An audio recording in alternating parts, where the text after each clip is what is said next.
Abri.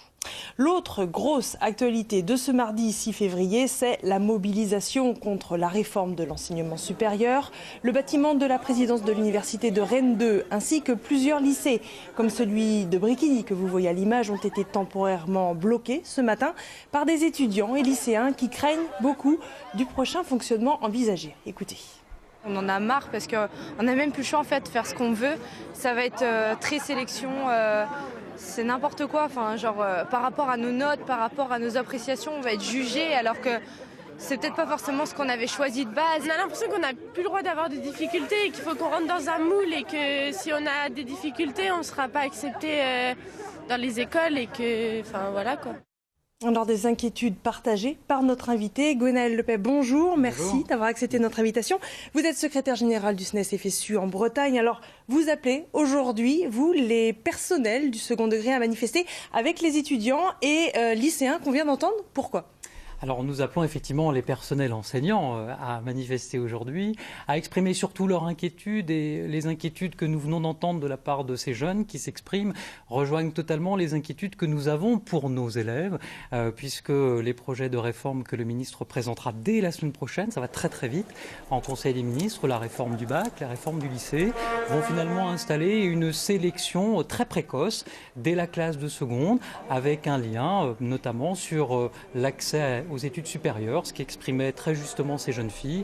On ne va cesser de regarder leurs résultats pour faire en sorte que les attendus de l'université soient respectés. C'est une formation qui doit être avant tout pour créer du commun, et nous avons là une formation qui va sélectionner. Ce n'est pas tout à fait l'idée que nous faisons de notre métier. Très clairement pour vous, la réforme en cours va plutôt créer des inégalités ?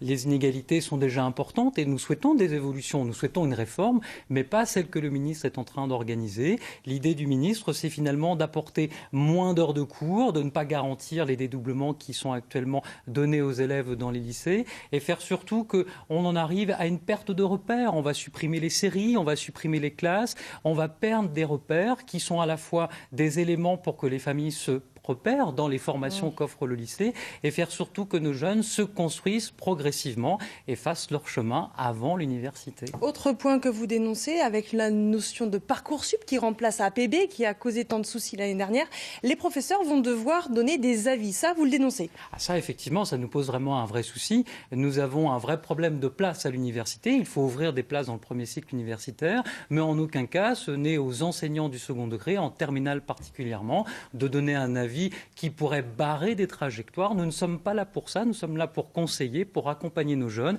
mais en aucun cas nous sommes là pour leur interdire des parcours. Ce n'est pas du tout comme ça que nous concevons nos métiers, c'est pour ça que les personnels aujourd'hui sont mécontents et le font entendre. Mais vous le disiez, le rythme du gouvernement est très rapide. Comment comptez-vous peser finalement ? Une journée comme aujourd'hui permet justement de faire que l'ensemble d'abord des professions et des professionnels que nous sommes soient avertis. Nous avons fait beaucoup de réunions dans les établissements. Nous percevons des tensions très fortes, des collègues qui sont particulièrement inquiets. Et une journée comme aujourd'hui nous permet aussi de nous adresser à l'opinion publique. Nous savons que les familles nous rejoignent sur nombre de nos préoccupations. Il y a lieu peut-être pour le ministère et aussi pour le gouvernement d'entendre cette inquiétude et de se donner un petit peu de temps. Merci beaucoup, Gwenaëlle Lepay. Au chapitre agriculture, à présent, la marque de lait bretonne